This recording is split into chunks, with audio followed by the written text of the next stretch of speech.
கேள்விகள் நீங்கள் கேளுங்க, சொல்ல வேண்டிய விஷயம். நேற்று வந்து தேர்தலுக்கு பிந்தைய கருத்துக்கள் இப்போ பார்த்துருக்கோம். தமிழ்நாடு ஃபுல்லாக வந்து கிட்டத்தட்ட 38 சீட்டுக்கு மேலே வந்து திமுக கூட்டணி வந்து வெற்றி வாய்ப்பு சொல்லியிருக்காங்க.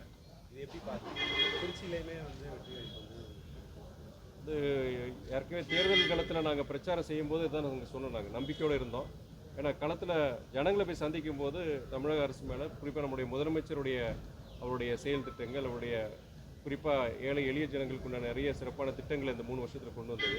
இந்த அரசாங்கம் நல்லா செயல்படுங்கிற ஒரு இதை வந்து நாங்கள் தேர்தல் பிரச்சாரத்துக்கு ஈடுபட்டிருக்கும்போது நாங்கள் பார்த்தோம். அதனால தான் நாங்கள் சொல்லியிருந்தோம், தமிழ்நாட்டை பொறுத்த வரைக்கும் 39 தொகுதியிலையும் நம்முடைய கூட்டணி தான் வெற்றி பெறும் நம்ம ஏற்கனவே சொல்லியிருந்தோம். இன்றைக்கி தேர்தலுடைய நீங்கள் சொல்கிற மாதிரி எக்ஸிட் போல்ஸோட இது அப்படி தான் வருது. பட் அதே நேரத்தில் வந்து உங்களுக்கு இந்தியா முழுவதும் அவங்க என்டிஏ வந்து ஜெயிக்கிற மாதிரி ஒரு 360 சீட்டு வரைக்கும் வெற்றி பெறுவாங்கன்னு சொல்லி வந்திருக்கு. பட் ஏன்னா நாளானைக்கு நீங்கள் 48 மணி நேரத்தில் நமக்கு ரிசல்ட் தெரிஞ்சிருப்போது. தெரிஞ்ச பிறகு நம்மளுடைய அதை கருத்துக்கள் நம்ம சொல்லலாம், முழுமையாக நம்ம சொல்லலாம். அதாவது திமுக ஆட்சிக்கு வந்தாலே சமூக விரோதிகள் சட்டத்தை கையில் எடுக்கிறாங்கன்னு சொல்லி கண்டனம் தெரிவிச்சிருக்காரு. அதாவது கேளுங்க, திமுக ஆட்சிக்கு வந்தாலே சமூக விரோதிகள் சட்டத்தை கையில் எடுத்துக்கிறாங்க அப்படின்னு சொல்லி இபிஎஸ் வந்து கண்டனம் தெரிவிச்சிருக்காரு. அண்ணன் இபிஎஸ் பொறுத்த வரைக்கும் அதிமுகவுடைய தலைவர், அவர் எதிர்கட்சி தலைவர், அவர் ஆளுங்கட்சிக்கு எதிராக ஏதாவது கருத்து சொல்லிட்டு இருக்கிறாரு. இதுக்கு முன்னாடி அவங்க அதிமுக ஆட்சியிலையும் இது மாதிரி இந்த சட்டத்துக்கு புறமான விஷயங்கள், இதே மாதிரி பிரச்சனைகள், அதாவது நீங்கள் பெண்களுக்கு எதிரான குற்றங்களாக இருக்கட்டும், இல்லாட்டி போதைப் பொருள் சம்மந்தமான விஷயங்களாக இருக்கட்டும், அந்த அரசாங்கத்தில் நடந்தது. அது வந்து என்னென்னா, நீங்கள் அவங்க அதிமுக ஆட்சியில் முழுமையாக அது நடக்கலைன்னு நம்ம எப்படி சொல்ல முடியும்? அங்கே அப்பயும் பிரச்சனை நடந்துட்டு தான் இருந்தது. இப்போ ஒரு எதிர்கட்சியாக இருக்கிற ஒரு கருத்துக்கள் சொல்லிட்டு இருக்கு, அதை நம்ம பொருட்படுத்த வேண்டும் தான் என்னுடைய கருத்து. மதுவுக்கு எதிரான போராட்டங்களில் வந்து மதிமுக முன்னெடுக்கும் தற்போதுள்ள சூழ்நிலையில் எந்த மாதிரி? இல்லை, நாங்கள் என்றைக்குமே பொறுத்த வரைக்கும் மதுவுக்கு எதிரான ஒரு இயக்கம் தான் மதிமுக. உங்களுக்கு எல்லாருக்கும் தெரியும், தலைவர் வைகோ பொறுத்த வரைக்கும் அது கடைசி வரைக்கும் அவருக்கு வந்து அந்த மது வந்து தமிழ்நாட்டிலிருந்து முற்றிலும் அகற்றப்பட வேண்டும்ங்கிறதான் அது தலைவர் வைகோவுடைய கருத்து, மதிமுகவின் கருத்து. அதில் எந்தவித எங்களுக்கு சமரசம் அதில் கிடையாது. இருந்தபோது நாங்கள் சொல்லிட்டு தான் இருக்கோம், தமிழ்நாடு பொறுத்த வரைக்கும் தமிழக அரசுக்கிட்ட நாங்கள் என்னென்னா கோரிக்கை வச்சுருக்கோன்னா, படிப்படியாக இந்த மதுவை பொறுத்த வரைக்கும் தமிழ்நாடு மது இல்லாத ஒரு தமிழ்நாடு உருவாக்கணுங்கிறதா எங்களுடைய கோரிக்கை இருந்திருக்கு.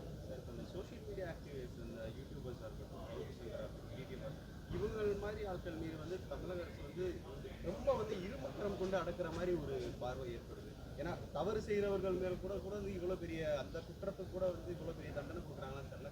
இந்த சின்ன சின்ன தண்டனைகளுக்கு வந்து இதுக்கு ஒரு குற்றங்களுக்கு வந்து பெரிய தண்டனைகள் கொடுக்குற மாதிரி இருக்குது. அதாவது இன்னைக்கு சோஷியல் மீடியா குறிப்பாக நீங்கள் சொன்ன மாதிரி யூடியூப்பாக இருக்கலாம், இல்லாட்டி என்னென்னா இன்றைக்கி ஒரு சென்சார்ஷிப் இல்லை. இன்றைக்கி யாரை பற்றி யாரை வேணால் என்ன வேணால் கருத்துக்கள் சொல்லலான்னு இருக்கும்போது அது ஒரு சில வரம்புகள் தாண்டும் போது அது தனி மனிதனையும் சரி இயக்கங்களையும் சரி தவறான செய்திகள் எந்தவித யூகங்களை வச்சு ஒரு தவறான செய்திகள் பரப்பப்படும் போது அது அந்த குடும்பங்களையும் சரி தனிப்பட்ட மனிதர்களையும் ரொம்ப பாதிக்குது. அதே நேரத்தில் வந்து என்னன்னா இன்றைக்கி பத்திரிகையாளருங்கிறது ஒரு காலத்தில் வந்து பத்திரிகைங்கன்னா பத்திரிகை உலகங்கிறது டிவி சேனல்ஸ் இருக்கும், உங்களுக்கு செய்திகள் இருக்கும், இல்லாட்டி பத்திரிகை இன்றைக்கி தந்தியாக இருக்கட்டும், தினமலராக இருக்கட்டும், தினமணியாக இருக்கட்டும், ஹிந்துவாக இருக்கட்டும், இந்த மாதிரி அதுக்கெல்லாம் வந்து பார்த்திங்கன்னா ஒரு எடிட்டோரியல் இருக்கும், ஒரு சென்சார்ஷிப் இருக்கும். சரி, இந்த செய்தி பொறுத்த வரைக்கும் நம்ம போட வேண்டாம், இது வந்து ஒரு தனி மனித தாக்குதல் ரொம்ப இருக்குது, இல்லை இது வந்து தவறான ஒரு வதந்தியை வச்சு இதை வந்து செய்திகள் சொல்லிட்டு அந்த மாதிரி ஒரு இது இருந்தது. இன்றைக்கி பொறுத்த வரைக்கும் இன்றைக்கி சோஷியல் மீடியா வந்ததுக்கப்புறம் 2 விஷயம். சோஷியல் மீடியானால சாதாரண எளியோருடைய குரல் வந்து இன்றைக்கி உலகத்துக்கு ஒரு தப்பான விஷயம் வந்து இன்றைக்கி உலகத்தில் வந்து தெரியப்படுத்துறதுக்கு வாய்ப்பு.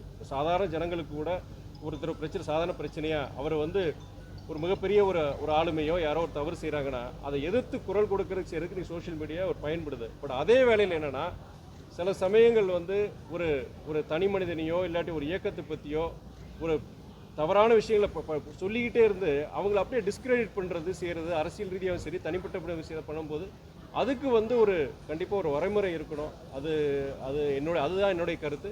பட் அந்த இது பற்றி நான் பேச விரும்பல. அவர் நீங்கள் சொல்கிற குறிப்பிட்ட சவுக் சங்கர் வச்சு நீங்கள் கேட்குறீங்க, அதுக்குள்ளே நான் போக விரும்புகிறேன். இந்த மாதிரி சோஷியல் மீடியான்னு சொல்லிட்டு கட்ட பஞ்சாயத்து திரட்டம் இருக்குது நிறையா நடக்குது. அதை நீங்கள் மஞ்சள் பத்திரிகைகள் வந்து எல்லா காலத்திலும் இருந்திருக்கு. நீங்கள் வந்து அந்த பத்திரிகை உலகத்தையே வந்து பத்திரிகை உலகம் வந்துங்கிறது ஒரு புனிதமான ஒரு இது. ஆனால் அதுலேயும் கருப்பு ஆடுகள் இன்றைக்கி இல்லை, கிட்டத்தட்ட 50 வருஷம் 60 வருஷம் அதுலேயும் இருக்க தான் செய்கிறாங்க. நீங்கள் சொல்கிற மாதிரி அதை பிளாக்மெயில் பண்ணி செஞ்சு இதை நீங்கள் சொன்ன மாதிரி இந்த மாதிரி கட்ட பஞ்சாயத்து விஷயங்களும் இந்த மாதிரி இருந்திருக்கிறாங்க. பட் அது கருப்பாடுகள் எல்லாத்துலேயும் இருக்கிறாங்க. நம்ம அதை தவிர்க்க அவங்கள இருக்க தான் செய்வாங்க. மக்கள் அதை புரிஞ்சுக்கணும். மக்கள் அதை புரிஞ்சுக்கிட்டு அது போன்ற இவங்களை தவிர்க்கிறது நல்லது. சார், இப்போ வட இந்தியா பார்த்தீங்கன்னா ஏற்கனவே வந்து பிஜேபி வந்து கொஞ்சம் அங்கே வந்து ஆளுமையாக இருந்தாலுமே இந்த தேர்தலில் வந்து இந்த பெர்சன்டேஜ் பார்த்தீங்கன்னா கடந்த ஆண்டை விட இந்த கூடுறதுக்கு காரணம் வந்து அவர் வந்து அந்த கோயில் திறந்தது வந்து ஒரு பெரிய காரணமாக சொல்லப்படுது. தமிழ்நாடு அதே சமயத்தில் கேரளாலையுமே வந்து அவங்க ஓட்டு சதவீதம் பாஜக கூட்டணி போகுது. தேர்தல் களத்தில் வந்து தேர்தல் களமாக இருக்கட்டும், அரசியலாக இருக்கட்டும், எப்பயுமே வந்து விவாதங்கள் வந்து மக்களை சார்ந்த அடிப்படை விஷயங்களை பற்றி தான் இருக்கணும். உங்களுக்கு வேலையின்மை, இதை இல்லாட்டி பணவீக்கம், இல்லை ஜனங்களுக்கு தேவையான அடிப்படை விஷயங்கள், கல்வியாக இருக்கட்டும், மருத்துவமாக இருக்கட்டும், இது மாதிரி தான். ஒரு இயக்கமோ ஒரு நபரோ இது செஞ்சாரா செய்யலையா, சரியாக செய்யலையா, அந்த இயக்கத்துக்கோ அந்த நபருக்கு நம்ம ஓட்டு போடக்கூடாது.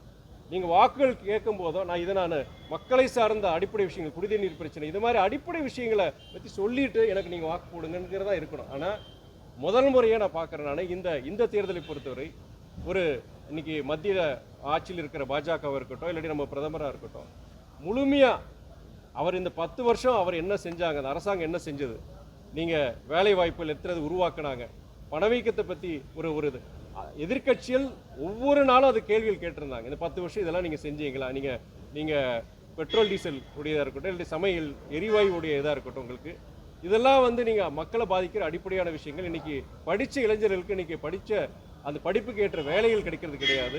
இந்த மாதிரி பல விஷயங்கள் இன்றைக்கி இருக்கும்போது அதை பற்றியெல்லாம் பேசாமல் மதத்தை பற்றியும் ஜாதியை பற்றியும் மக்கள் மத்தியில் ஒரு பிரிவினை உருவாக்குற அந்த மாதிரி பேச்சுகள் பொறுத்த வரைக்கும் இதுதான் இருந்தது.